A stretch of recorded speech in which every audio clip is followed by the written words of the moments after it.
Okay, wait, yeah. What header did I create? Dude, I think I know how I can do it. I can And that's about as far as I got. Put it this way. Whatever header you have in academics, probably no full text. Actually, no. so if you want any, they're all up there. I didn't realize That's about as far as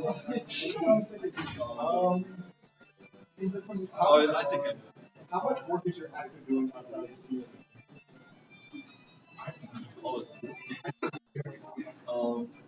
Because I think the way I mentioned it around that was after outside of the library is doing like those basically containers. And I think I just need to move from like creating. Yeah, wait, what do you have your curve? Right now my he makes moving products. Have it be Maybe I'll just have moving products make. I will say have it be constructed for the body and then when you create the body, you make Because I have to return the moving around.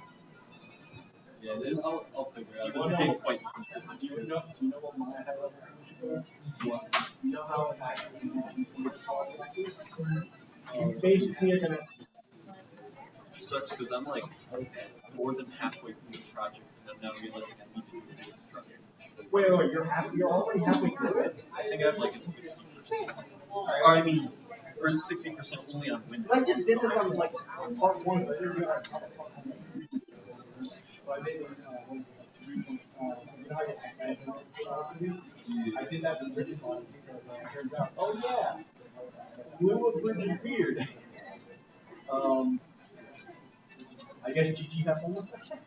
Yeah, I think I'll just make there be a static What do you mean like that? a function in the class that the That's scary.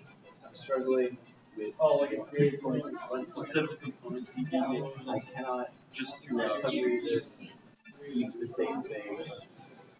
And everyone else seems to not have problems. I don't know what's going on. Alright, 1-0. 1-0. I have a problem with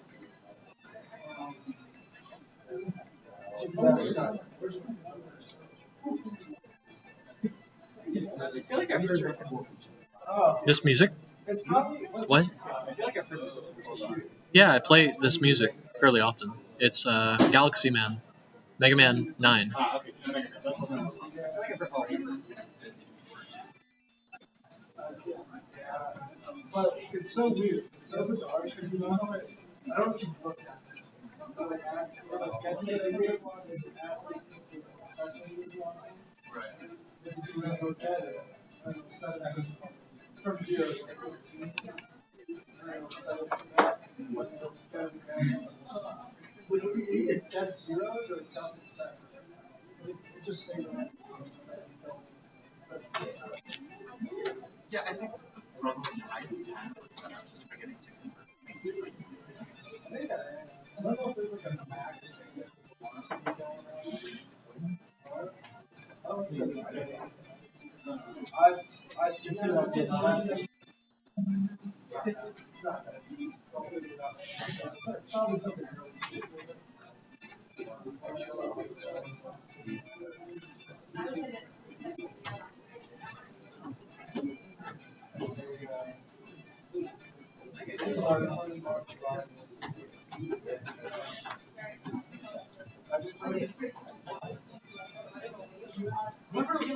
Whoever decided, hey, what if we, if we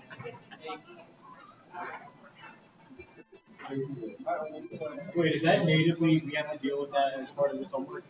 Oh no. You can play your music. Oh, yeah, my apologies.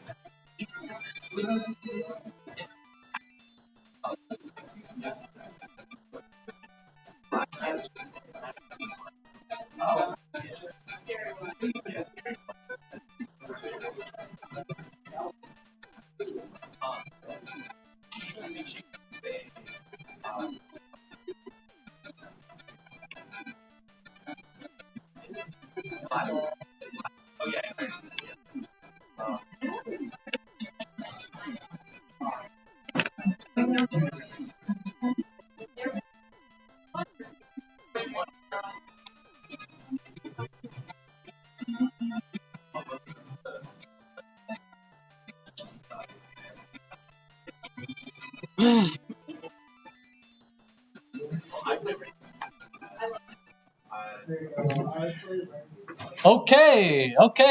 Ladies and gentlemen, it's good to see you. We're almost to the weekend, all right? Welcome to Game Engine Architecture. And to start off Game Engine Architecture, I made something just for you this morning. Okay, just for you. Actually, it was a little bit more interesting than that.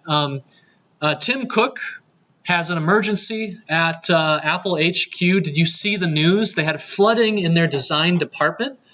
Latest iPhone design was lost. He called me this morning. He said, Austin, I heard you recently learned 3D modeling. Can you give me another version for the next iPhone? So I said, Tim, I'm an engineer at heart, but for you, I'll do it, okay? And so I made an iPhone this morning. I would say I've put probably about 30 minutes total, maybe 20, a distracted 30, 20 actual minutes into this. Yeah, it's really, really cool. Now, this is just me shilling 298 again, but the way that this works is that the Blender scene has a few different objects in it. It has a point light back here. It has a cube, which is actually the mesh, the actual iPhone itself, and this camera container, which has a camera inside of it.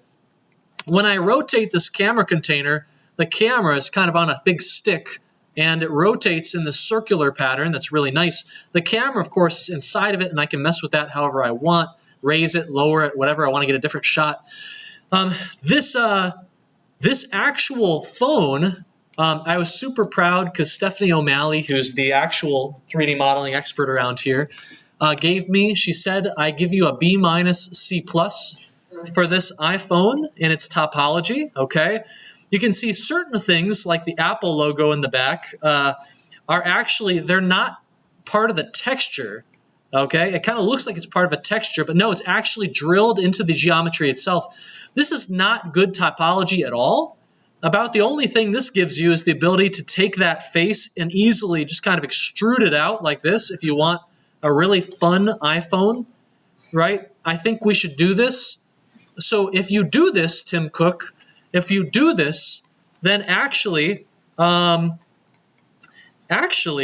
we can do really cool things. Like you can put the iPhone on an angle of 45 degrees and watch it like this when you just kind of lean it back, right? But the problem, Tim, is that we can't get this into your pocket, okay? So pockets are going to be a no-go for the next iPhone. It's not a big deal, though. All right, no one will care. Anyway, yeah, kind of fun to make. This area right here, I just stole this from the internet, this image. And the UV here, let me see if I can find it for you. Can I find it? Why does it look weird like this? What's going on here? Oh, yeah, I can distort it and get all sorts of funky business going on if I wanted to manipulate where this image is on the screen.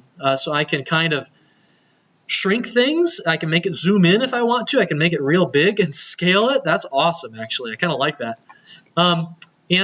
So this phone is about what we expect from the daily modeling assignment in 298, where basically there's going to be a theme of the day, and we're going to give everyone the last 30 minutes of lecture. We're all going to make a object together. You submit it, you're done for that day. You've got that 3D model, you get the points for the day.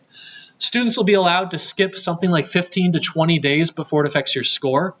But what's going to happen is every day we're going to come in and there's going to be a theme. And so if today's theme is smartphone, we're going to get to come in the next day and we're going to see a gallery of like hopefully 50 different smartphones that people have modeled.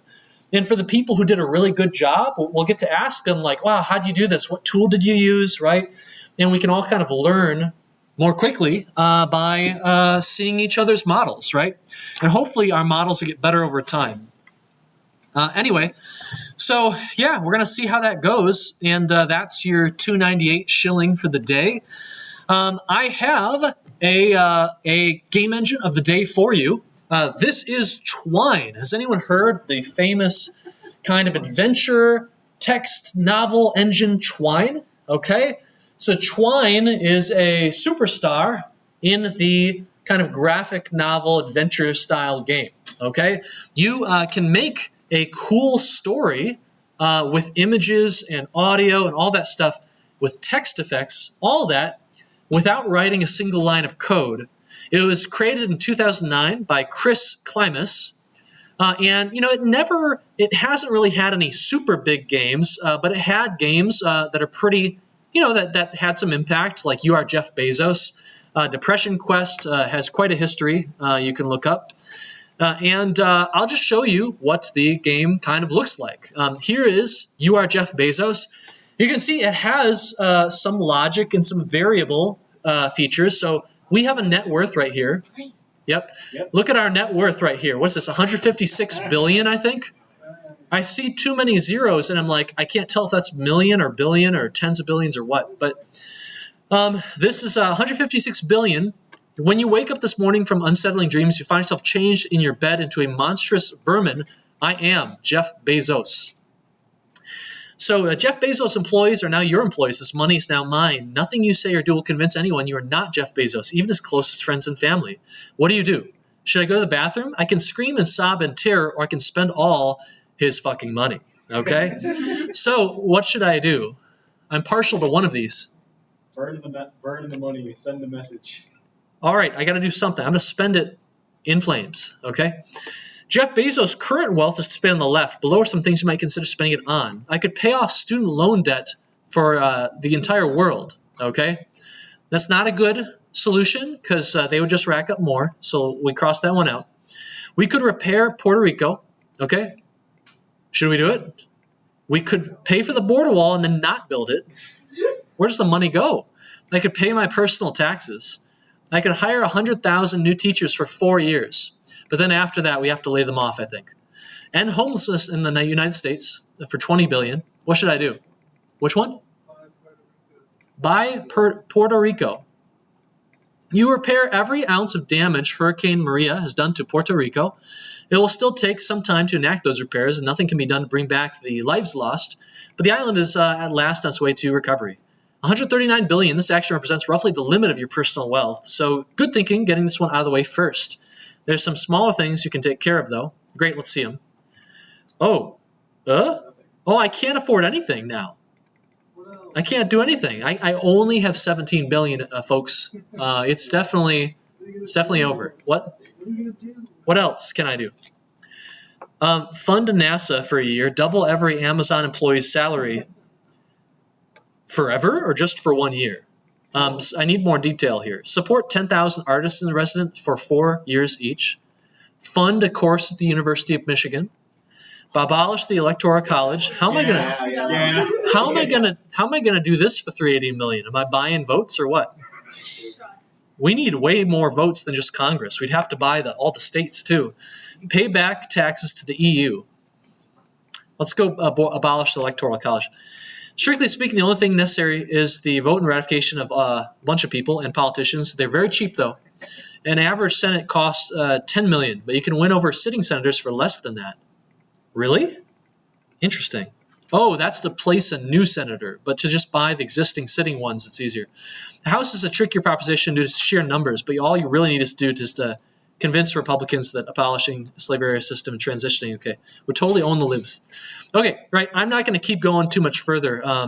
Hey, we just got Time Person of the Year. Cool. Anyway, you can see that this is the kind of game that Twine is very, very good at making. Okay, it supports branching paths as a built-in, very nice feature.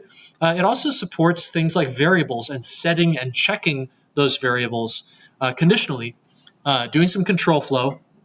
All of that's built in, and it's pretty easy to use. The syntax isn't too bad. You can also include images. You can do other stuff, and you can create a story.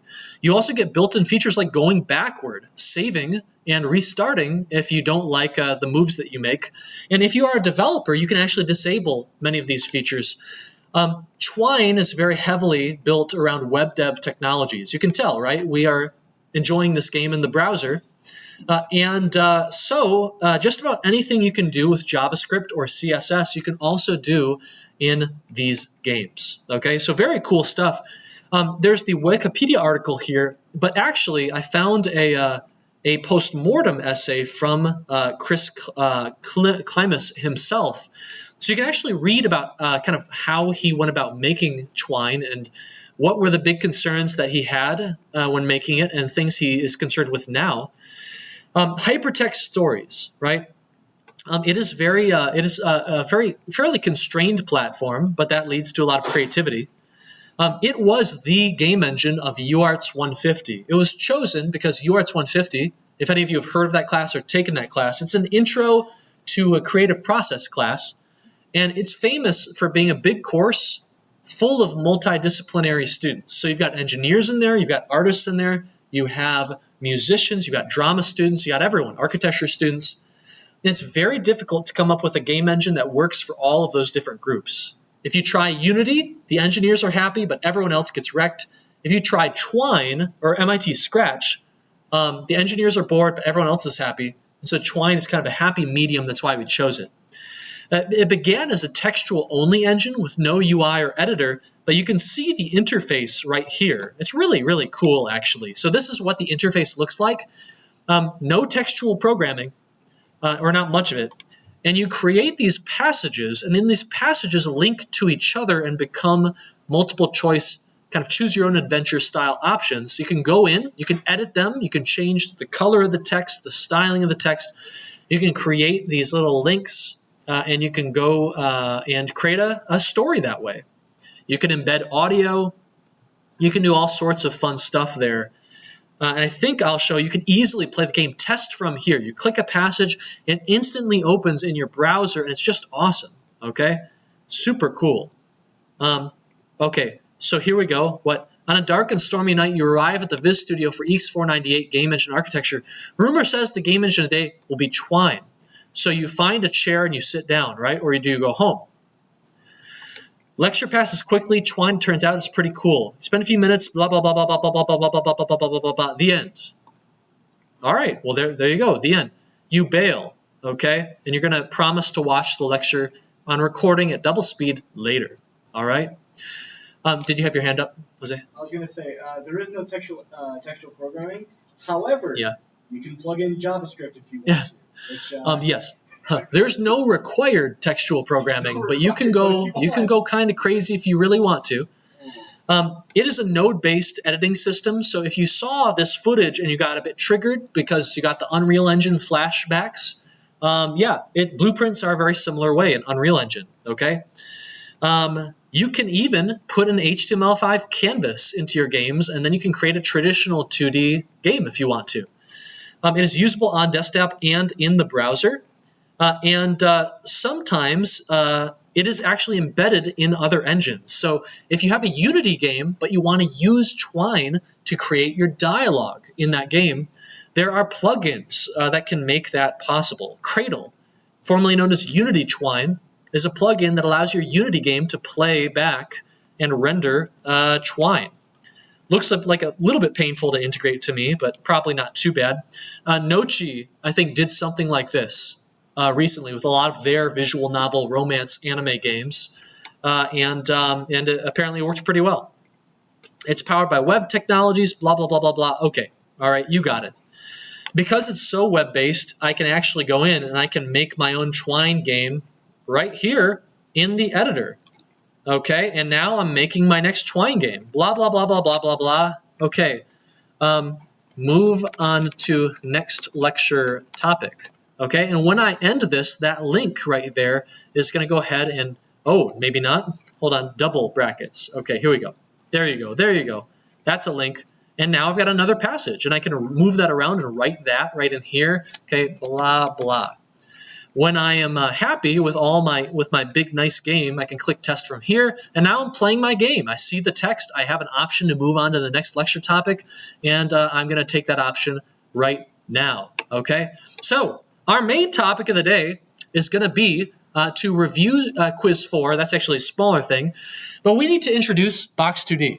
And so one of the reasons we're doing this on Wednesday is because I figure many of you haven't really started Homework 8. How many of you actually have? And you're like, I need Box 2D knowledge, but you haven't given it to me, Austin. Well, you're getting it today. We'll make sure of that, all right? I think I'm so used to 494 or 440 where no one starts their work for the week until like at least Thursday or Friday. Anyway, yeah, you're a bunch of really good students, though, so maybe I should not make that assumption. Some quick reminders. The autograder off date is coming up. You'll have the weekend following that exam, that midterm exam, to finish everything up. After that, you can still submit if you want to, and it'll show you your score, but then it's going to be very mean. It's going to zero out your score, okay? So autograder off is just saying it's no longer going to give you a grade, okay?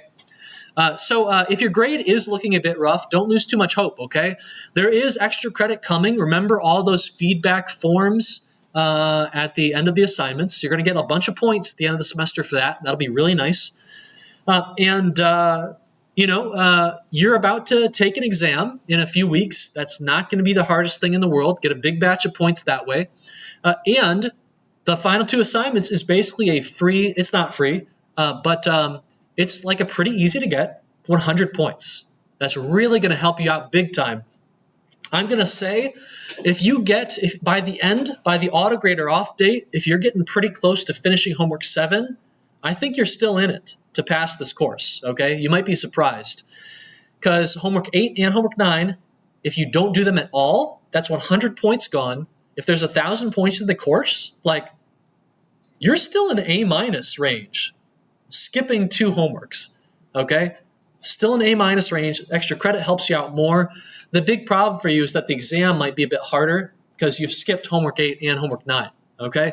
So, do the best you can. Try and get this engine done, but most of my courses are, I think, more generous than they at first seem as far as a grading perspective goes. So do the best you can. I am under orders to try and get a B average. That's what an upper level CS has to target. But don't give up, okay? Even if you're a bit behind, fight the good fight, and you never know what could happen, all right? All right, homework 9, I'm going to predict that it's going to be pretty short this semester, but hopefully it'll be kind of fun to get some particles going. If you're very disgruntled that the homework 9 is maybe a bit easier or shorter than you thought it was going to be, I don't think there's going to be too many students who are in that position, but we'll see. Okay, we'll see. What's up? You ever repeated that one guy from EECS 281 who complained about an extension? Yeah, there was on U of M subreddit, we had a Piazza. Okay, honey, wake up. Latest Piazza drama just dropped. We actually got Reddited. I got Reddited for the first time this semester. And you can go look for that one if you want to find it. I'm not going to talk about it, but it was kind of funny to see that. Anyway, by the way, just a reminder, if you do get banned from the Discord, just come see me a couple of days later and I'll re-add you. But the thing is, I don't actually know who I'm banning because you've all got weird usernames. So I can't, it's a bit hard to automatically fix it, I think. Anyway, all right. So quiz number 4, okay? These quizzes, not the easiest in the world. I would say the exam probably going to be slightly easier than your average quiz. We'll see how that goes, if I hit that or not. But let's go ahead and do a little bit of review. Here's a question. Your friend is programming a video game. Okay, they got some Lua code. There's a bug here, and we simply want you to print, what are you going to see every frame, right? So the dialogue, the console logging coming out of the onUpdate function, what are we going to see? And I put a little hint in here that wasn't here last semester. Your friend is charming but prone to writing errors and subtle bugs, which is your hint that you should probably look really carefully at some of the things in this bit of code because there's a subtle bug we ran into in lecture, okay, during our demonstration. We have an isLiving component, which is very typical. It's a component that is dedicated to storing data, okay? So this is like a Sims-style component. We got energy, hygiene, speed, hunger. This all looks good. On start is where something bad is going to happen. We're told down here that we can assume that line number 9, the if statement here, is true. It evaluates to true. And we set energy to 80, okay? Now right here, we are setting energy to 80, but we're not using the self-reference. And so this is setting a global variable called energy to 80, okay? So self.energy, which we print down here, is actually still 100. So 100 is what we're going to print. We currently have 100 energy, okay? Question? Oh, no, I'm saying no. Yeah, that's the subtle bug that we want you to find. And the entire component's pretty small, and we want, because we didn't want to give you a ton of things to pour over for that subtle bug. We do that on a later question. We're a little bit more severe. You're asked to debug a Lua component that is throwing an error. Attempt to index global self, a nil value. This is a huge hint as to what the problem is. Which line of the component is the below culprit? When you look through this component, it's another component that is mainly just storing some data and providing some functions to allow you to alter that data. Nothing too crazy up here. If there were any issues with commas and stuff up here, you would be getting a different error. Okay, you would not be getting a self is nil error. Okay, if you see something like this, you should suspect that someone is somewhere trying to do something like self.hp, but self is not valid. Okay, and you can figure out why that is if you look at these functions.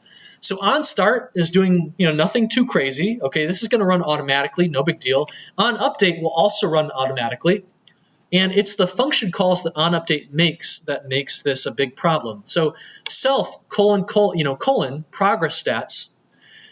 Progress stats is a function. It's a member function, so it needs to take self. So you need to call it with this colon here. If you don't call it with the colon, if you call it with a period, you have to send in self as the first parameter. Otherwise, your self in that function is nil, and that's a big problem. So if you look through progress stats, it's a very simple function, nothing too crazy going on here. This self-reference is in fact valid. But the next line in update is we're trying to call progress battle. This is like an RPG game. We're progressing a battle that this character's in, I guess. And the problem here is that we use dot, okay? This self value right here is nil. It's not valid. You can't use it, okay? And unfortunately, this function does use it, okay? And so this is going to cause some problems in here.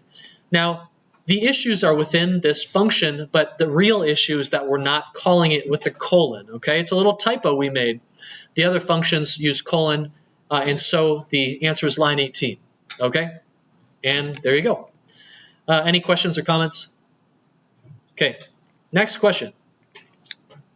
Here's a good one. So a lot of people looking at this one for a while, sizing it up, a little bit nervous, okay? Basically, we've got a table here that is acting like an array, okay? And this question is asking you to remember one of those foot guns about Lua. What is the classic, famous Lua foot gun? It indexes, it's one index. Yeah, it's like the only language I can think of off the top of my head that is one indexed instead of zero indexed, okay? So this right here, EECS 298, this first item in the table is actually at index 1 and not at index 0, like you'd expect in every other language. Unfortunately, our developer has decided to, oh, this is you. In the lore of the problem, this is you making this mistake, okay? Anyway, you wrote this nasty program. Anyway, you got to fix that up. So I equals 0. We are starting our index at 0, and we're iterating to the end of the list, and so we're in trouble, okay? We are only going to print when I is even, so we're going to print the thing at 0, okay, which is not EECS 298, it's nil. Then we're going to print EECS 440, okay, we skip to EECS 440, EECS 494, Pat 305, and then Education 333. Okay, so despite all my shilling, the question doesn't even have you taking EECS 298 next semester, okay? Which I would say is a buggy program if I ever saw one. Anyway, next question, let's see here. This is a little bit of a bigger one. So right here we have a simple scene with one actor. The actor has one component, and that component is chatty component, which is down here. The only thing to really take note of here is that magic number is a variable that has been overridden to 498. So in your mind, as you read this component, you have to mentally note that this magic number is not 0 anymore. It's going to be 498, okay? And so we have to print what we're going to see. This is kind of an evil question. It's really asking you to note where certain variables are being printed and from what function, okay? You can't just take their name of the variable. You can't take it for granted, all right? So for instance, in the onStart is not called, no, it is called an onStart, okay? So what are we going to do? We are printing on start message, but we're failing to use the self reference, so this is nil. Okay, so you print nil, that's the first thing. Okay, then we're going to come down here to on update. We don't run this function. Remember, this is on late update that runs at the end of the frame. So on update is going to have us call self.on late update message. So we're going to get nil hello from late update, which is a weird thing for the on update function to be printing, but that's what it prints. And then we're going to run on late update. Now self.magic number is now larger than 498, so we're not going to print not very magical, we print very magical. And so we end up getting nil hello from late update, very magical. Okay? And that's just kind of a, yeah, you can spend a little bit of time looking at this one and being like, huh? It's a little bit weird, right? But that's what we're trying to do. We're trying to see how confident you are in connecting variables to function calls and when things will run in your lifecycle functions. This was the single most failed question in the entire quiz, which makes me wonder if maybe I said something I shouldn't have during a lecture at some time. In one of our lectures, we flat out say that your engine is now a cross of Unity and Love2D. Monogame is not a terrible answer, but it's not the best. Definitely not the best. In that Love2D actually uses Lua, okay? And it is also a minimalistic engine like Monogame. Monogame is a minimalistic engine, which your engine is kind of similar to, but it uses C#. So I can understand why you might see Monogame and be like, oh, it's an okay answer, but we're definitely asking for the best answers here, and Love2D is definitely the best. Okay, any questions? Anyone want to fight me on one of these? Get some points back. Yes? We get the points for Monogame, everyone made a mistake. No. No, like everyone made the mistake, which means everyone is not watching the lecture, okay? And so that can be solved. Yeah, what's up? Were any of the other options besides Love2D? No. No, if you messed this question up, it's because you chose Monogame. No, I knew what I picked. I was just wondering if somebody unnamed picked one of the other options. I don't think so, no. No one messed up the question where it asks, like, do you know of any other engines that can make Donna's minigame come to life? Right? Man, I can't think of any. Yeah. I think last year one person threw it for funsies. Just to be that person. It's like, all right, hey, you do you, right? Whatever. I don't care. Okay. So our mission today, our main mission is actually going to be to introduce and talk about Box2D and how Box2D is structured, okay? I know a lot of you have started the homework, but I know also a lot of you haven't gotten too far yet.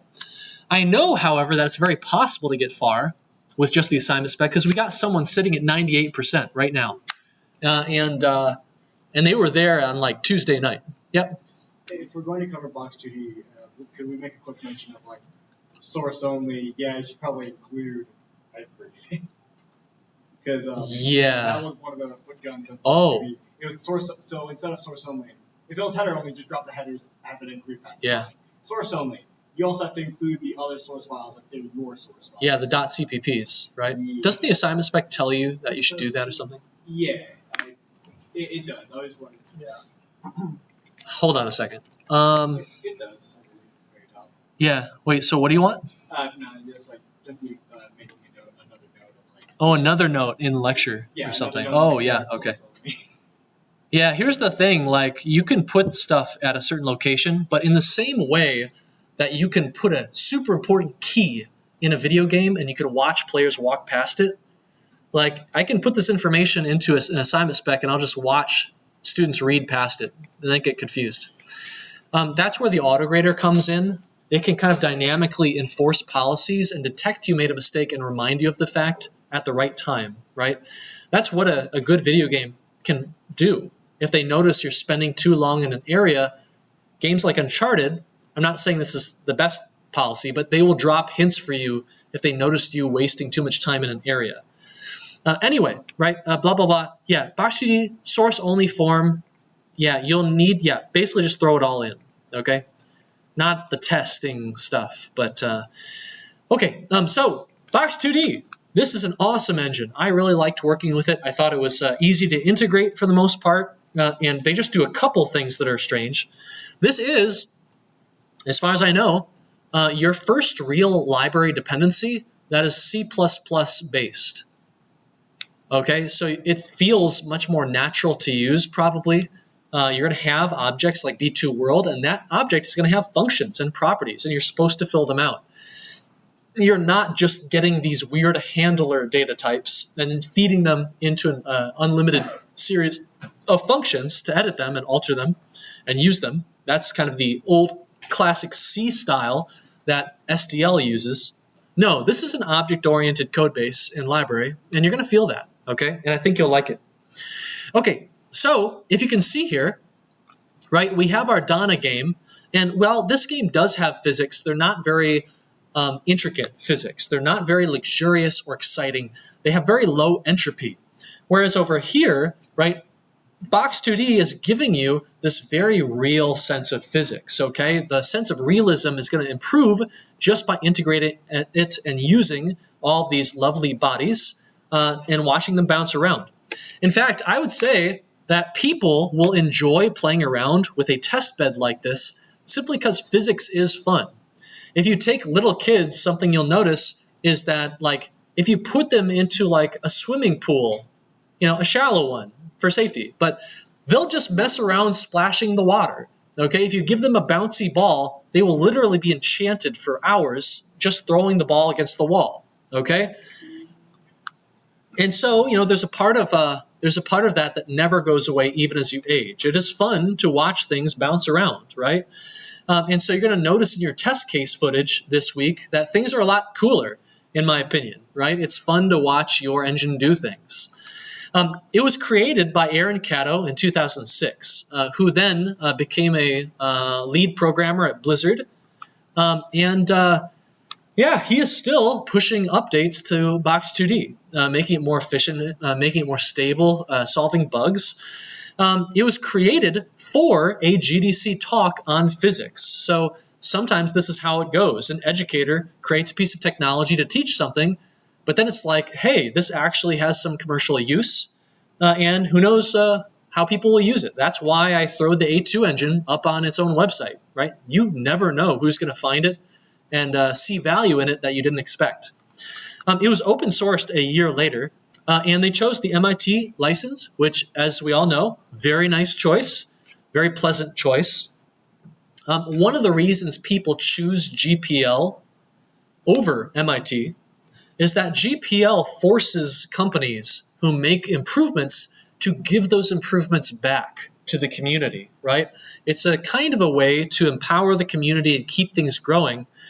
But that's one of, I think, the few reasons you choose GPL, because you want to force people to contribute and pay it back. MIT license does not require you to pay it back. It's just, here you go. Do anything you want with this. Just don't sue us, okay?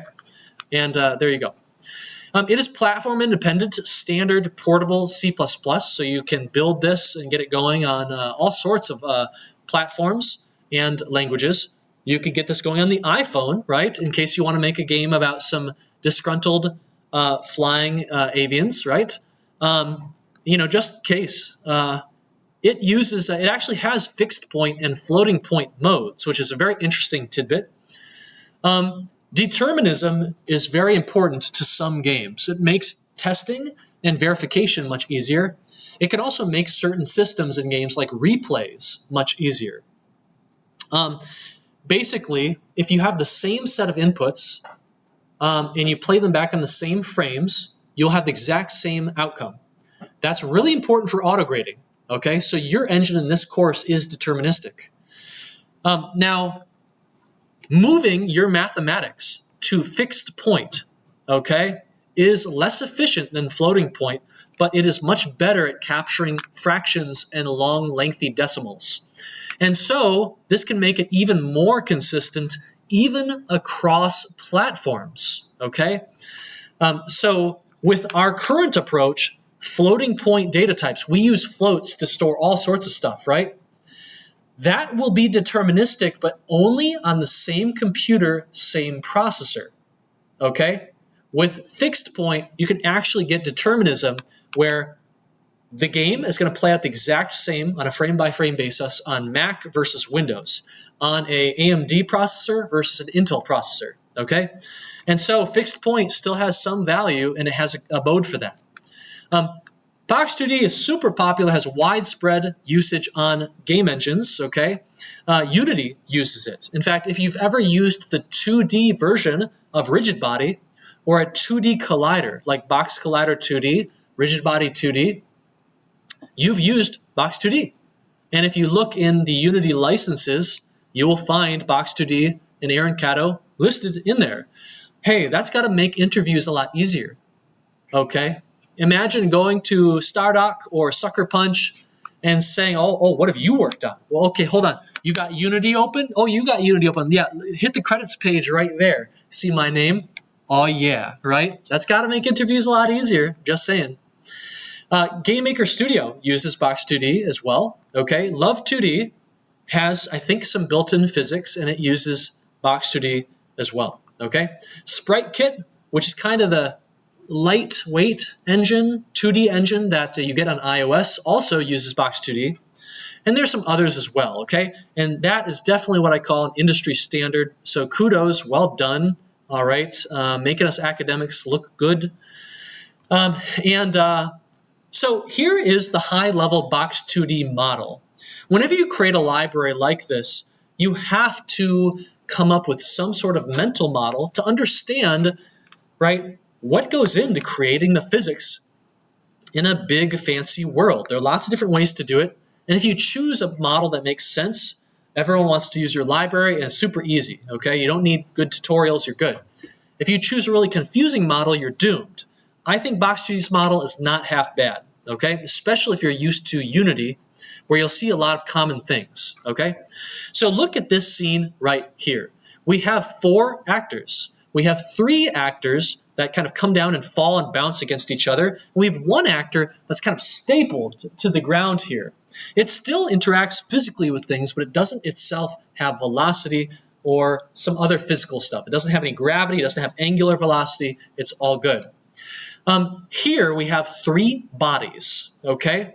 In fact, first we have 1 world, okay? This is called a B2 world.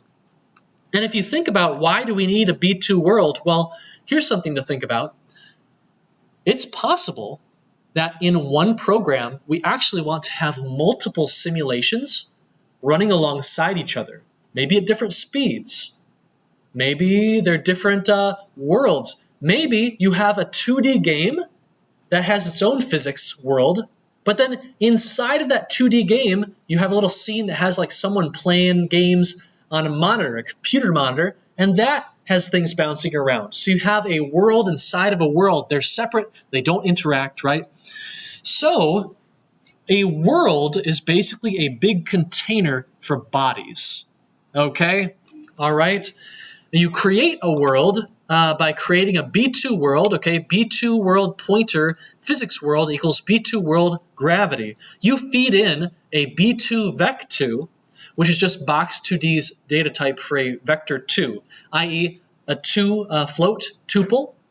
You feed that in, boom, that's your gravity, okay? And now you've got a world. Now that you've got a world, you can fill it with cool things, all right? Here we have 4 B2 bodies, okay? And are these bodies the same? No. 3 of them are basically the same. You know, they start with different positions in the scene, but they're mostly the same. And this body down here is different, very visibly different. It has a different starting position, but it also reacts differently to the stepping of the simulation. It doesn't move. It doesn't get gravity. It doesn't get velocity, okay, like the others do. All right? It doesn't get pushed around like the others do. So these bodies are indeed different, okay? Some are what we call static, whereas the others that are bouncing around, flying around, they've got gravity. In Box2D, these are known as dynamic bodies, okay? And you set all these things up for a body before you spawn it in. That's how Box2D works. And you can see some code right here, okay? A reminder, if this code is kind of small for you, you can scoot up, or you can watch on the Twitch stream where this is just right in front of your face, okay? There are 3 different types, okay? Dynamic, kinematic, and static, all right? There are also other things you can alter, like a given body can have a different gravity scale than other bodies, so it's more or less affected by gravity than other things. If you think about why this might be useful, imagine a game set in space, where certain bodies you want to have gravity, and other bodies maybe you want them to be in stasis using some cool technology, right? So you can adjust the gravity on each body. You can adjust the position, no surprise there, okay? The B2-Vec2 data type is really easy to use. It's just an X and a Y. The body def dot bullet. Dot bullet. Does anyone know what that means? Has anyone heard of bulleting? Anyone heard of the bulleting, the famous bulleting bug that physics systems have? Okay, game bulleting physics. Let me see if I can find a little image for you to show what that is. Let's see here. No.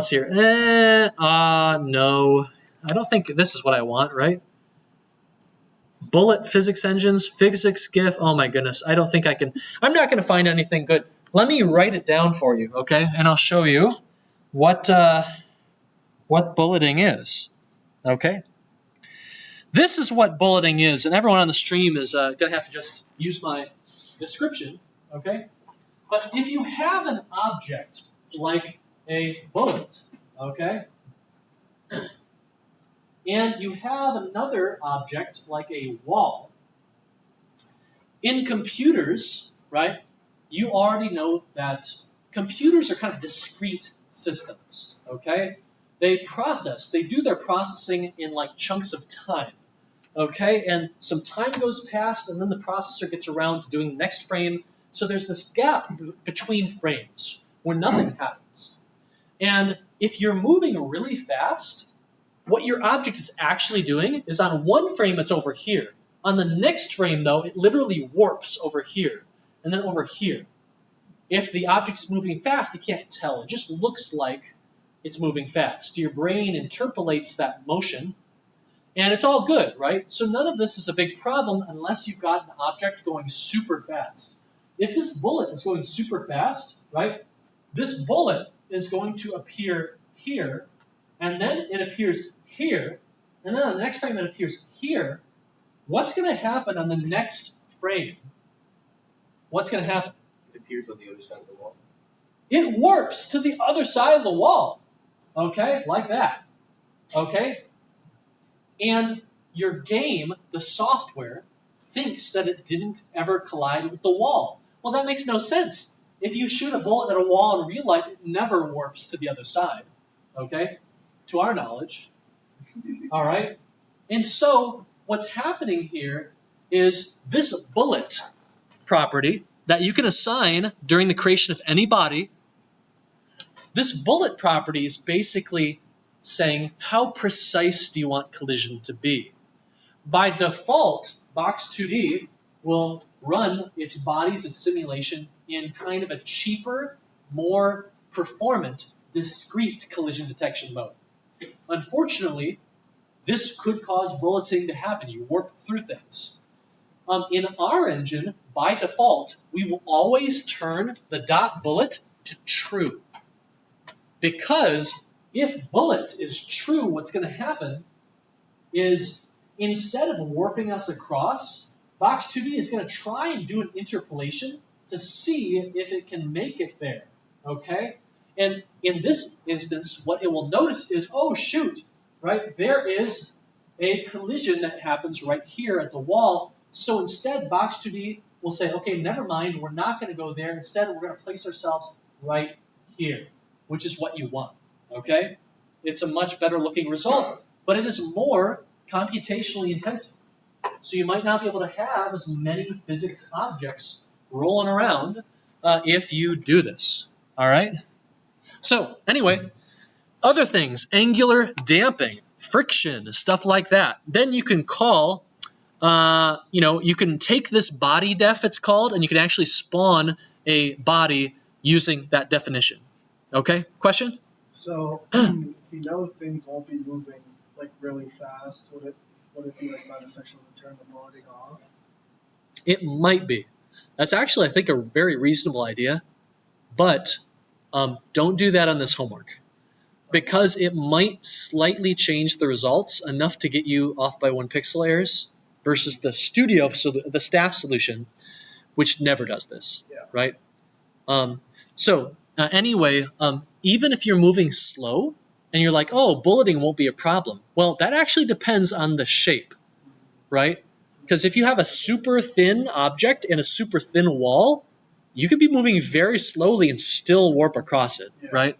So you'd have to do some pretty fancy math, and you'd have to redo it if you ever changed the shape of your object to decide whether you want to turn this on or not, okay? So we just leave it on. It's only a 1-week assignment, right? Okay. All right, good question, though. Very good idea. I would do that for my games. I would experimentally decide we never really have this issue with this object, turn it off, right? Okay, so you go through this process, you create a body definition, okay, or otherwise a configuration that allows you to spawn bodies, kind of a blueprint for bodies, okay? And then you can use that body def to actually spawn B2 body objects at runtime. This physics : create body function is something I made. It is not Box2D. Box2D has its own function you call. It's not a big deal, okay? It's in the assignment spec. There are 3 major body types that we care about in this assignment. If we have a dynamic body, which is the default, then this is a body that acts the way you expect it to. It moves via external forces. It moves via gravity, okay? If you bump into it, it's going to move, okay? You can set its velocity, and it will move on its own, okay? This kinematic is a bit more interesting. So a kinematic rigid body can still be moved, okay? You can set its X and its Y position after the fact, and you can move it around. You can move it via code. So kinematic bodies can be kind of popular if you are creating like a moving platform or an enemy or a player game object. But it has no gravity or velocity, and if something else bumps into it, it won't be pushed back at all, okay? It's kind of like a heavy wrecking ball that you have to move via code. The final type is static. This is an object that never, ever is allowed to move. You can't move it with your code. It won't move due to collisions or due to any sort of gravity or velocity. This makes that object actually very efficient, okay? Much more efficient to compute collisions against it, but it's not as useful. So this is a really good thing for like platforms that won't move, right? So the floor, the ground, a ceiling, okay, that never moves, that can be made static, and you can have a very efficient situation right there, okay? So, right, what about other pieces of config? Because just because you've created a body like this that we see falling doesn't mean you want a cube or a square or a rectangle. Maybe I want a circle. Maybe I want a bouncy circle or a very frictionful circle, okay? I want more features than what we have on the body definition. So, for instance, like this. Right here, the first, I really like this test case. It's so fun to watch. The first blue box is very slippery, okay? It's like it's made out of soap. And so the first blue box just goes slipping right off of the platform like it's nothing. The second box has some friction. So it hits and it kind of loses a lot of its velocity and it stays on the platform, unlike the first box, okay? So what's going on here? How do we achieve this? Well, each body has associated with it what's called a fixture, okay? And a fixture, for those of you who have used Unity, it's kind of the same as a rigid body that is also associated with a collider, okay? Rigid body, collider. In Box2D, it's body, fixture, okay? They're kind of analogous and similar to each other. The situation is similar. We can create what's called a B2 fixture definition, which is going to be our blueprint for any fixtures we might want to make. And we can set the density of that object right here. We can set the friction. We can set the restitution. Does anyone know what restitution is? Yeah? Yeah, basically. And did you learn that from the assignment spec? Yeah, exactly. When you're designing a physics library, restitution is a very formal, term for bounciness. Be very careful about how you name things. It's very important. And once you name things a certain way, it's kind of hard to change. You have to update documentation. You have to keep that old term in there as like a backward compatibility thing for a long time.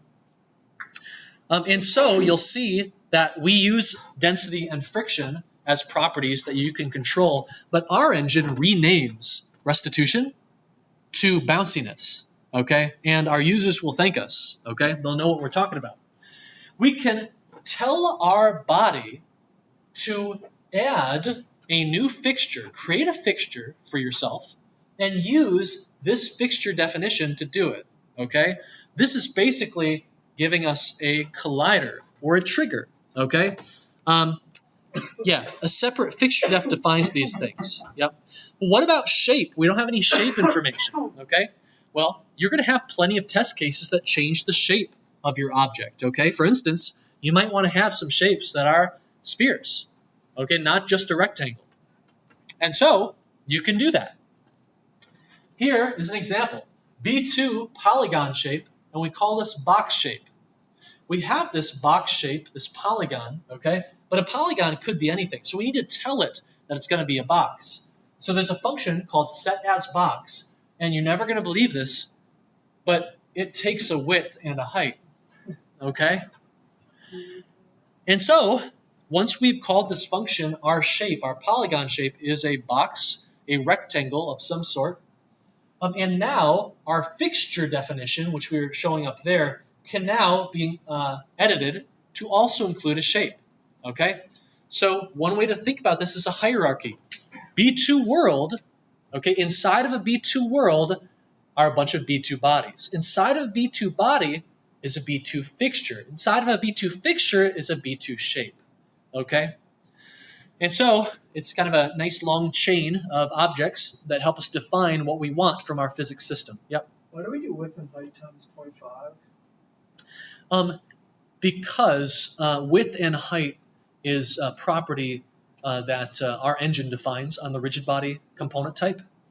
And the way we chose to do it was to say, hey, I want a width of 1.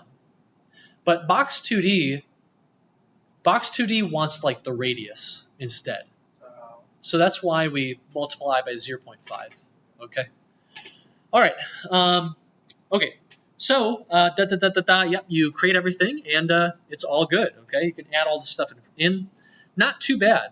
Fixtures also store a shape for the body, kind of like a collider or a trigger component would in Unity, okay? All right, you can see here's an example of us doing a circle, okay? So B2 circle shape, this is basically us saying, hey, we don't want a polygon shape, we want circle. And then this object is going to come with a .m radius property that we can set to change how big that circle is going to be, okay? And then just like before, we can tell our fixture to use that circle, and we're in shape, okay? Good.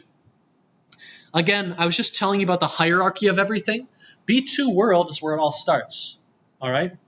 B2 world is where it all starts, and you need to do something to your B2 world if you actually want to see physics, okay? If you forget to do this, you're going to set everything up all nice, and then none of your objects are going to move. They won't process their velocity, they won't bump into each other, they won't move with any gravity.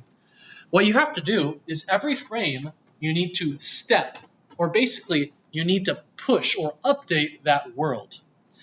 This also means, right, that you can pause the updating of the world if you wanted to.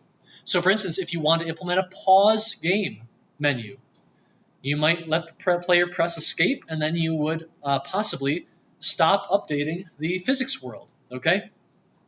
This is the calculation that I want you to use in this assignment spec, and you will basically just call this physics world step. Isn't it nice having object-oriented stuff? Just amazing. And you'll feed those things in, and you'll be rocking and rolling. Is this where you would do something like fixed update as it appears in Unity if you wanted to work on times? Yep, that's right. Yep. So, like, this gives you a lot of control to separate the updating of the physics engine from the updating of the render. And in Unity, that's the same as fixed update versus update. We don't care. We make these basically synchronized with each other, just out of simplicity. So every frame, you're going to be running this, okay? If you've got anything to run, you should run this, okay? If you don't have any bodies, you probably don't want to make this function call, all right? You probably don't want to create a B2 world if you don't have any bodies, okay? Yes? Okay. Thank you. All right, very annoying. Okay, so we've got our B2 world right here, but what is inside of our B2 world? Well, we got a bunch of B2 bodies, right?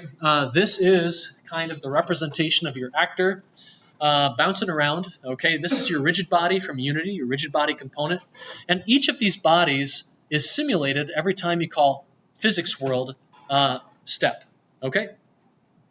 These bodies can have fixtures. In fact, they can have multiple, though I don't think we ever require it in this project. This is basically the collision data of the body, okay? So it includes stuff relating to shape, it includes stuff relating to density and bounciness, friction, all that good stuff, okay? You can create your colliders and triggers using fixtures. Question. Do you remember in homework 6? Homework 6 allowed our game designers to specify trigger volumes, collision volumes, and we would display some dialogue for triggers, and for the collider volumes, we would that would control whether you bounced into something or not, right? Well, you can do that here as well, okay? When you go to alter fixtures, yep, in the fixture, you've got density, you've got friction, restitution, all that stuff. But there's also a lot of other stuff as well, okay? So fixtures have a Boolean on them called isSensor. Now, sensor and trigger are kind of synonyms, right? So as you might expect, this is how you decide whether a fixture, whether a body, is going to be a trigger or whether it's going to be a collider, okay? I don't know if we allow you to have both. I don't know if we care about that in the assignment spec. I have to check it out again. But we've got a lot of good stuff for that. So you'll see we have other things too. So this fixture can have something called a filter. And on that filter object, we have category bits and we have mask bits, okay? These are ways to control which objects are allowed to collide with and detect which other objects, okay? This is really important. This is a big efficiency issue because if you can tell Box2D that, hey, only the player can interact with donuts and only the donuts can interact with players. The donuts don't bump into enemies, the donuts don't bump into moving platforms, then that allows Box2D to simplify the way it checks for collisions and be much more performant. So these are things you're going to want to set. I think this code, what this code is basically doing is saying, hey, if I'm a collider, then I shouldn't be interacting with any triggers. If I'm a trigger, I shouldn't bump into any colliders, okay? So that's kind of an efficiency thing, but also I think it's kind of a correctness thing. You might get some weird results if you don't do this, okay? The last thing I want to point out is down here. This is kind of interesting, all right? This fixture has a special variable. This special variable is called a user data pointer. And this is what allows you to attach some arbitrary data to a fixture so that you can identify it later, okay? In this case, what we're doing is something that I recommend you do. You are eventually going to have a function callback that tells you, Box2D will tell you, hey, by the way, this fixture just collided with this fixture. And you have to respond. You will not be told which actor each fixture was associated with or which body. Okay, so this is where we do that. Here, we are storing a pointer to an actor inside of the fixture's userdata.pointer. And we're doing that so that at a later date, at a later moment, if a collision happens, we can very easily figure out, okay, which actors had this body? Okay, which actor had this fixture? Okay, and it's going to become really clear why you want to do that a bit later. If you're curious about the reinterpret cast, okay, what on earth is this? I haven't seen this before, right? Well, right here in this actor variable, we have an actor star. Okay, this userdata.pointer has a required data type. Okay, this must be the pointer for uIntPointer underscore t. Okay, well, we want to store the actor pointer into this pointer. All pointers have the same size, so this is possible. But if you don't put this reinterpret cast right here, then the compiler is going to be very angry at you for trying to jam an actor pointer into a uIntPointer underscore t. Okay? So basically, you're just telling the compiler, hey, chill out. I know what I'm doing here. All right? I'm jamming one pointer into another pointer. They're not the same type. It's okay. All right? No big deal. All right. Okay.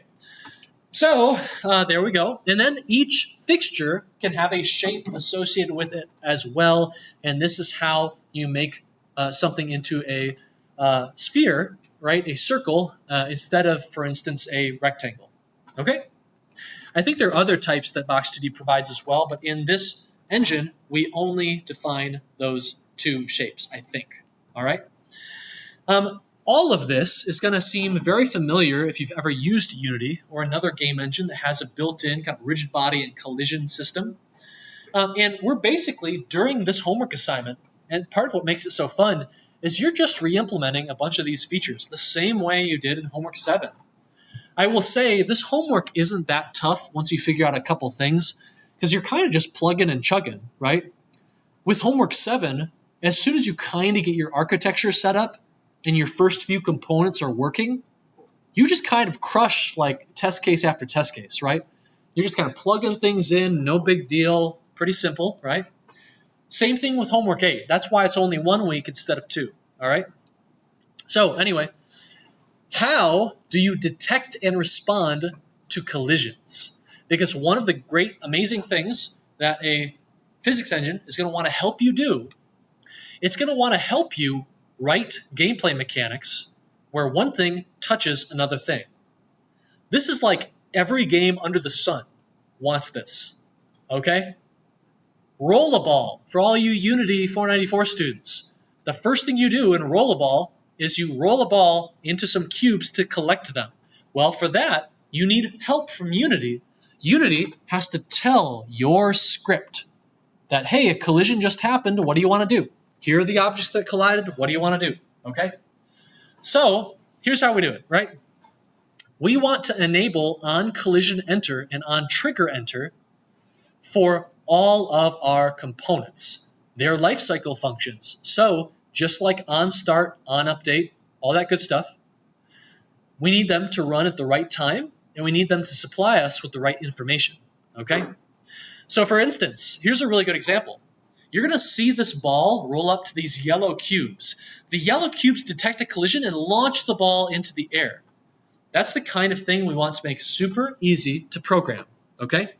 When this ball touches these yellow cubes, we want our Lua script to run automatically, okay? So that we can respond to that collision and send the ball flying. Here is the scene setup for this test case. And you can download this. I think this is the final test case in the homework, like test suite 9 or something.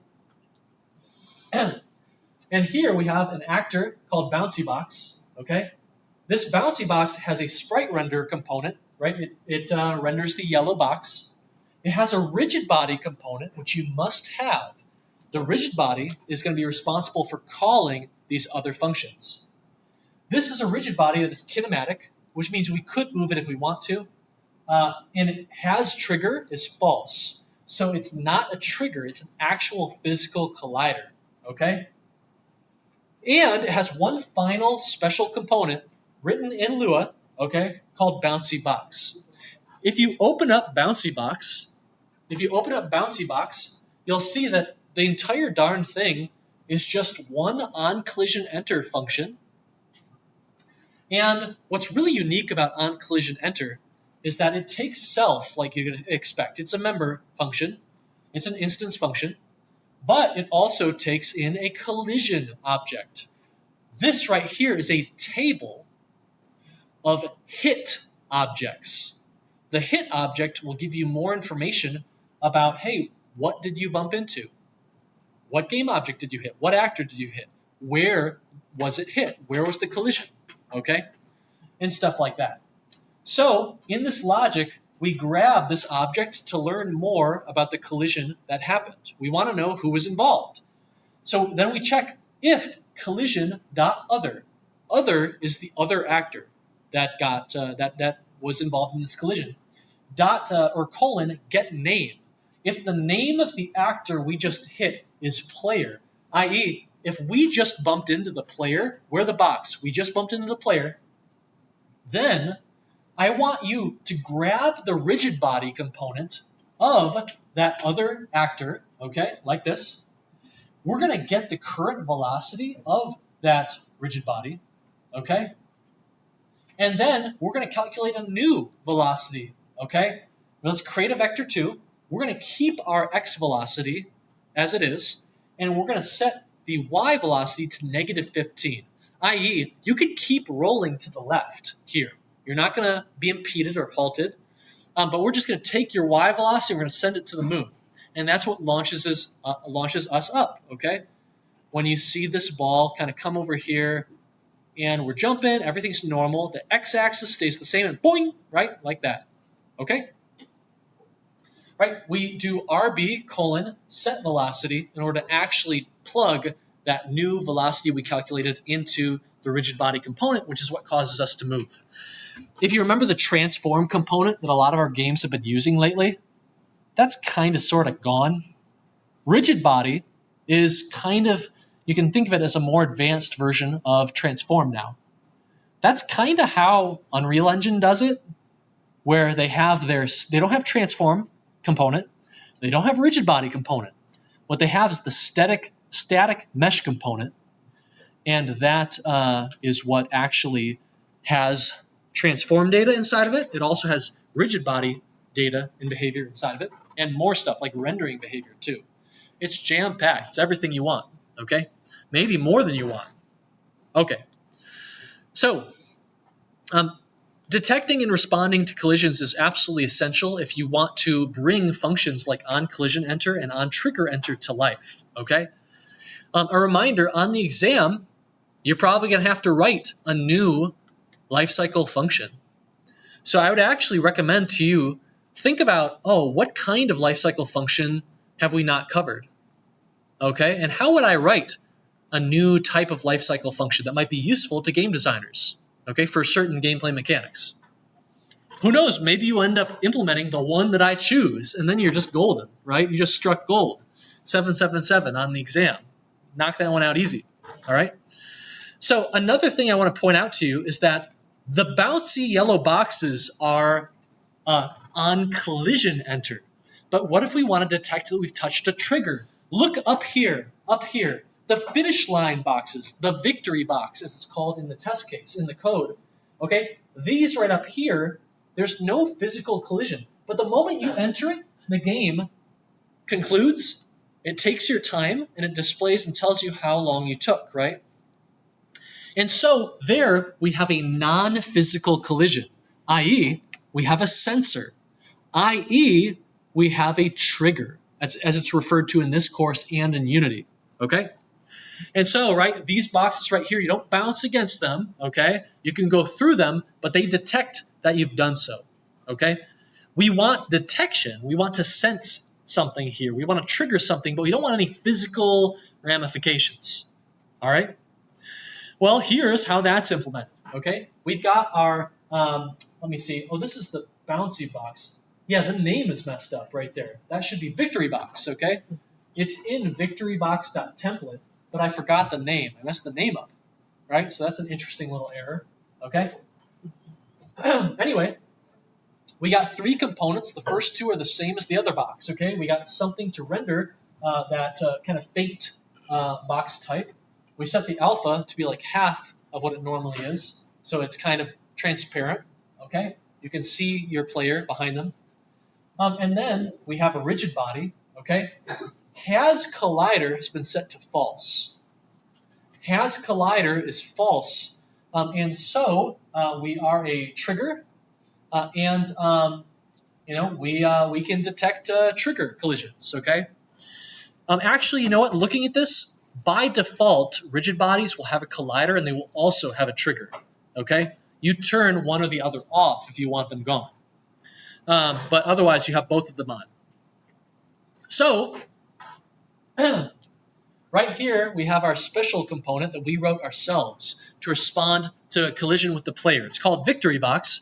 And if you look inside of the victorybox.lua, you'll find we've got our component here. And we have this function not on collision enter, but on trigger enter. Okay, on trigger enter.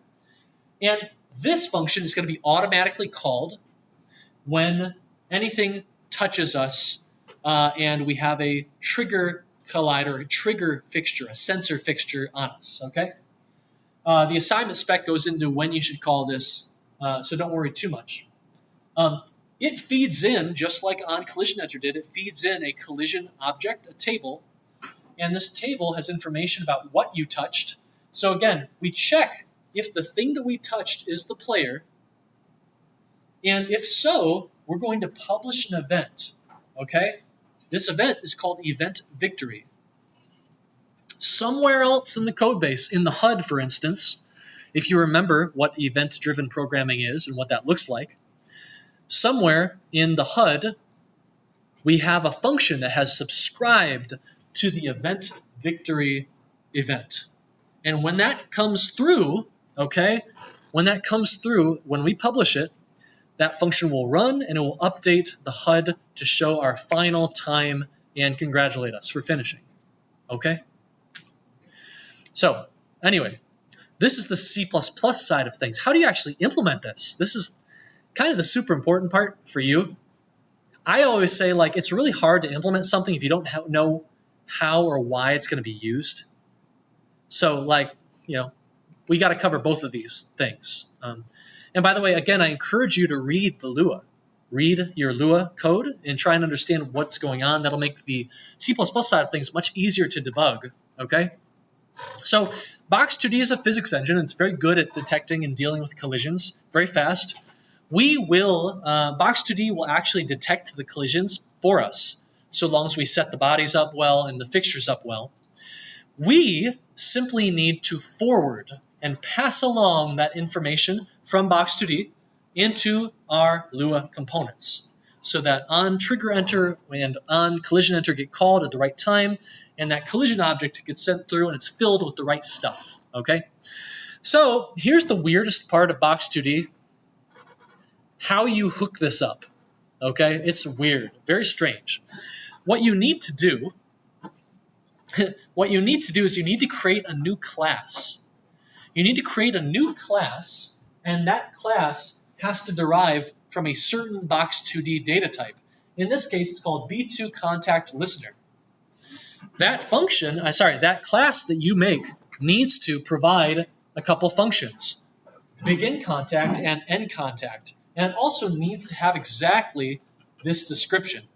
You mark the functions as override, and that allows the Box2D system to call those functions, okay? Make sure you're deriving from this, though, or it will not work. Box2D is using polymorphism to let you create your own collision handler, basically, okay? Instead of the built-in one. Okay, when these functions run, right, Box2D is actually going to call them for you. Box2D will pass in these B2 contact data structures, which include a lot of information, like, which objects just hit, which fixtures just hit each other, okay? Once you've created this class and filled out these functions and decided how you want to deal with this, you need to register this class with Box2D, with the world. Here, we have this class. We're creating a new instance of this class, and we are telling the physics world, the B2 world, that, hey, whenever you're dealing with collisions, you need to refer to this class. Okay, and we pass that instance right in. Now that instance is going to be able to handle all the collisions and deal with them however you want to. All right, i.e., pass them to the right components on the actor. Okay, the basic idea here, and this isn't too complicated to program if you can sort it out in your head. When a collision happens, these functions get called. Because of that reinterpreted actor pointer we passed into the fixtures, it's really easy to find the actors that were involved in this collision. If you are being very efficient, on your actor, you should already know which components have an on-collision enter and which components have an on-trigger enter. Iterate through them and pass an object in. Pass the data in, call that function. Boom, done. Not too crazy, okay? Not too much code, not too much going on. But it's very hard to keep all this straight in your head, isn't it? There's a lot of things going on. There's a lot of different layers, okay? So you got to be careful. Little piece at a time, all right? Little piece at a time. Write your own Lua test cases. I kid you not. They're really going to help you out, okay? Okay, B2 World will call these functions for you on your behalf, but you need to decide what you want to do when they call that. A very similar approach is required for raycasting, which is something you have to implement in this project as well, this assignment. Not too bad. Kind of, sort of copy-paste, right? It's the same general approach here. Not too bad at all, okay? The value of standardization, right? One of the pains of having super diverse dependencies. Our engine looks like this, okay? And the B2 world is going to look like this. Now, when you want to go to the right, that means you take X and you increase it, okay? Same thing with the B2 world. X increases as you go rightward. This is not the case for every axis, okay? For us, as Y increases, you go down. For Box2D, opposite. Oh, no. Why do we have, as Y gets smaller, as Y goes negative, we go up? Why did we make that decision? Why? Because we were rendering to the screen directly, and pixels started 0, 0 on the upper left. Yes, SDL does it that way. So we wanted to match SDL. Makes sense, right? Synchronize with your dependencies. But we now have more dependencies, and they disagree. Because SDL thinks up is negative, and Box2D, unfortunately, thinks up is positive. I wish SDL would just change its mind about the whole situation, but it's not going to happen, okay? Your engine has to provide the most sensible, unified approach to the user as possible, okay? Unfortunately, that's not all, okay? Because rotations are a big problem as well. In our engine, right, when you rotate things, you're going clockwise, okay? Right? Clockwise. If I say rotate 270 degrees, we end up someplace like this, okay? But unfortunately, in Box2D, it is the opposite in both ways, okay? Because number one, Box2D deals with counterclockwise rotations, all right? And Box2D does not want to deal with degrees. In Box2D, it is radians, all right? And so, right, in this project, on this assignment, and the assignment spec will help you. It'll give you the formula for converting. You have to deal with this, okay? And you have to kind of try and keep the experience consistent, okay? And so you're going to be doing some math to kind of convert between them and make sure that things don't get too messed up. Not the end of the world at all, but just be aware of this, okay? Definitely be aware of this. All right. So I think the last thing I want to do, does anyone have any questions on any of this topic, okay? I didn't cover raycasting a ton. We talked about it a little bit last time. It's not super hard, right? Remember, it's just you shooting a little ray through 2D space to see if you hit anything. Super useful mechanic, for instance, for shooting games, but also for platformers. I want to know if there is a piece of ground beneath me, because if there's no ground, I can't jump. If there is ground, woohoo, right? And so raycasting down to see if there's a floor beneath you is a very common thing in platformers as well. All right. And so the last thing I want to do is I want to go a little bit deeper on that event programming pattern, that event architecture. Why is it there? What does it do? Okay, remember the functions event.publish and event.subscribe? These are functions that the assignment spec will require you to implement. In EECS 494, we just give this to you and you use it to create a really nice code base, okay? It is a very common design pattern for decoupling systems from each other because systems no longer need to grab each other and call each other's functions manually. They can just send events around and you'll receive the events you care about. You'll ignore the events that you don't care about. And it's a really good way to, for instance, connect a HUD, a heads-up display, to an actor like the player, right, who needs to communicate that their health just changed, okay? All right, so PubSub, you've all seen this, a lot of this stuff, blah, blah, blah. If you've taken 494, you've already seen this, okay? Here's the idea here, all right? What we really want is for these systems to be able to communicate with each other. Imagine for a second that you have a player component or a player system, okay? You also have a UI component or a UI system. You have a toast system that brings up a message to show something, to warn the user about something. A new player has spawned, right? How can we allow these to communicate with each other? Well, here's how. Okay, this is C# code, not Lua, because this is a 494 lecture. But what we're going to do is we're going to put an event bus in the center of everything. It's the middleman. It's the queue, okay? And this event bus system is going to take in events and figure out who needs them, okay? And so here is what happens. You are going to have a system or a component or an actor or something that publishes events of a certain type. In this case, we're publishing a score event and we're passing through a score of 2, all right? That right there, that score event is going to enter the event bus. And right now, there are no subscribers. No one has called event.subscribe and said, hey, I want that score event event. And so the event itself is dropped and it amounts to nothing. But what about this? What if our toast system and our UI system calls event.subscribe? Well, now we have 2 subscribers for a score event coming through. And so that score event will be passed from publishers to all the subscribers. And that score event will be fed in to a handling function where you can then react to it. You can do different cool things, okay? Or you can do nothing. It doesn't really matter, okay?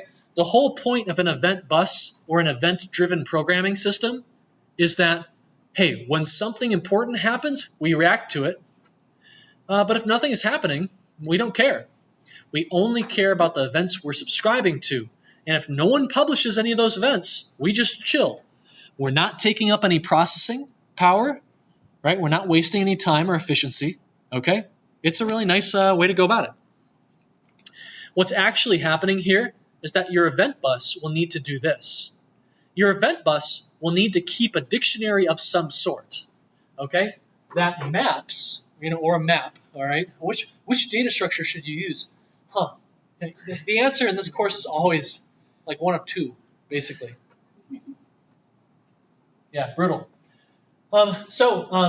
Basically what happens is, hey, I have an event type, which is your key, okay? And then that event type keys you into a list of all of the functions that want that event type, okay? So back here, our key was score event.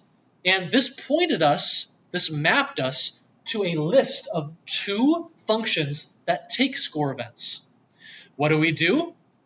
We iterate through each of these functions and we send that score event into them. We call those functions, we send the score event in as the first parameter, and we're in business, okay?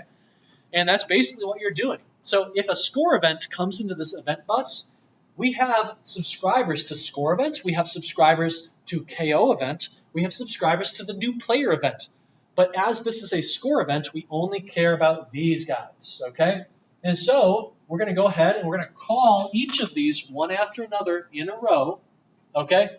And we're going to pass in the score event to this function, and then to this function, and then to this function. Then we're done, okay? That's it. One cool thing about all of this is that you can have multiple publishers and multiple subscribers, right? Here, right, we have multiple publishers sending through multiple different kinds of events, and we have subscribers to the score event. So disconnect events don't do anything. But we could have the toast system subscribe to disconnect events as well and handle that with a different function. Whatever you want to do, right? Creating those connections via publish and subscribe. Subscribe creates the connection. Publish actually uses and sends something through the connections, okay? So the pub-sub architecture pattern, the reason it's so amazing and why the 494 students love it is that it makes publishers of events and subscribers of events chill out. They don't need to know about each other. They don't even need each other to exist.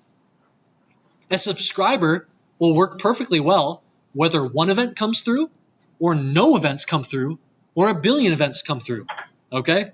It just doesn't care. And it doesn't care who publishes those events either. It could be system A or system B or system C. No one cares. It could be your autograder code sending in events to test some stuff or mock some stuff or whatever, right? So PubSub, which is kind of an alternative name for event-based programming, is a way to make your code chill out, which is why it is so nice for keeping your architectures sane and chillin', okay? All right, what's up? Where did the bus part of event bus come from? It kind of comes from like hardware, where the term bus is used a lot. A bus is like a piece of hardware. I'm not a hardware guy, but it's a chunk of hardware that is meant for like passing information, basically. And that's what we're doing here, right? The bus is sitting there right in the middle, and it's going to transport information around your system. So hop aboard the bus, the event bus. Like actual buses, it shows up on time. Yeah, the event bus is always there for you, always on time. You don't have to worry about it. Okay. Okay. Blah blah blah blah blah. Yeah. Okay. Cool. All right. So, does anyone have any questions on the event bus stuff? We went through it pretty quickly. The homework does not require an advanced implementation of it. They're just a handful of test cases that care about it, and it's mainly here because it's really nice. Like, if you want to make something serious with your engine after the course is finished, you're going to be really happy you've got it. Okay? Yes. I think I zoned out for a couple slides. Nice. So does the subscriber like continuously check to see if there's a new event, or does like the event when it receives something, does it tell the subscriber? Like, how does that work again? There's an event bus in between everything. Yeah. And what you do is you call event.publish. And that's literally calling a function on the event bus. The event bus has a list of all of these functions that have registered to be called, right? And so the event bus can just run through that list and call every function that it knows about, send the event in, and there you go. So that's the magic. There's no pulling. The subscribers don't have to constantly check, is there a new event? Is there a new event? No. Hey, subscriber, we'll call the event we'll call the function you gave us when an event comes through. But until then, chill out, okay? Yeah. As another way of thinking of it, 'cause this is kind of the way I'm thinking of implementing it. Yeah. The event could be similar to your published events. Could be every time you have a frame, you're calling an update and late updates, since you could consider those events and everything. Kind of, yeah. That has an update or Yeah. an update thing is a Yep. subscriber. This is the Yeah. That's how I'm thinking of implementing it. Yeah. Yeah. So, that's a good way of thinking about it. We kind of have an event-driven approach already, because on start, on update, if you have that function in your component, it'll automatically get called. You don't have to do anything. But here's the thing. What if a game designer wanted to create a new lifecycle function, but only in Lua? That's hard to do. But the event system allows them to kind of simulate that, right? Kind of recreate that. Another really important thing is a lot of mods like the Binding of Isaac, right? The way you mod Binding of Isaac is that you write a Lua component and you use its event-driven approach. You subscribe, event.subscribe, to a certain type. In the documentation you've read, that Binding of Isaac will send out an event at this time, right? Player KO. When the player gets KO'd, the engine will automatically send out the player KO event. And if you want to respond to that with your mod, like you write a mod that revives Isaac when you get KO'd, catch that event, subscribe to that event, and then when you're dealing with that event, bring Isaac back to life. Send his health back up, right? So event-driven programming is incredibly good for mods and supporting a mod scene. Yes? Maybe a bit more of a technical detail, but why do we not, like say you subscribe to an event on the same frame and then you publish it to the same frame, but if you wait until the next frame, I don't think so. So the moment you subscribe to a certain event type, you're in the list. You're rocking and rolling. You're good to go. And if any sort of event goes flying through, I'm pretty sure just it immediately will work. It should work. Yeah, check the assignment spec because it should have clarification details on that. But I would imagine that's how it was implemented and wants you to implement it. It'd be really strange if the documentation was like, hey, you can subscribe to any event you want, but don't you dare send it this frame. Okay, wait a little bit, right? No, that's nasty.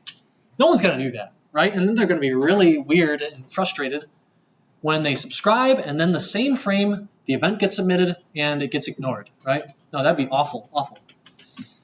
So hopefully I didn't implement it that way. But if I did, all right, well, you got to do whatever the autograder wants you to do. Okay, anyone else? Okay, all right, everyone. Next 2 hours, I'm going to take like a 5-minute break. And then next 2 hours, I'll be walking around trying to help you out. Good luck, everyone. I'll let you know how homework 9 goes. By short homework 9, I mean like, no joke, like 2 or 3 test suites tops. How big are those test suites? Not big. Not big. I kid you not. You know what I did to make my particle system C++ built-in nasty component? You know what I did? I did it in 3 minutes, copy-paste everything I did for rigid body. Yeah, I'm expecting that to happen. And it was super nice. It's like, yeah, it works. It's great. Yeah, I'm guessing for me it'll probably be like 2 minutes of copy-paste and then 10 minutes of writing. Yeah, you probably forget one little thing. And why is it broken? Why is it broken? Yeah, by the way, that's if you ever want to know how to estimate how much time or resources you'll need to implement something, ask yourself this. What is new about the thing I'm making? If you've never done something before, it's like, it might take 5 minutes, it might take 5 hours. But if you've done something before, you can probably say, this is like 30 minutes tops. And that's if I get like a nasty bug, okay? Because I forgot something. Okay? So anyway, yeah, keep that in mind, okay? You want to know how long something is going to take? How new is the thing you're making? Have you ever done it before? If you've done it before, you're golden, okay? If you haven't done it before, you might be okay, but you might also not be.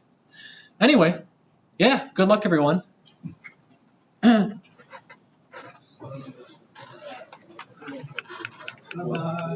a good one. See ya. Yeah. See you in the autograder emails.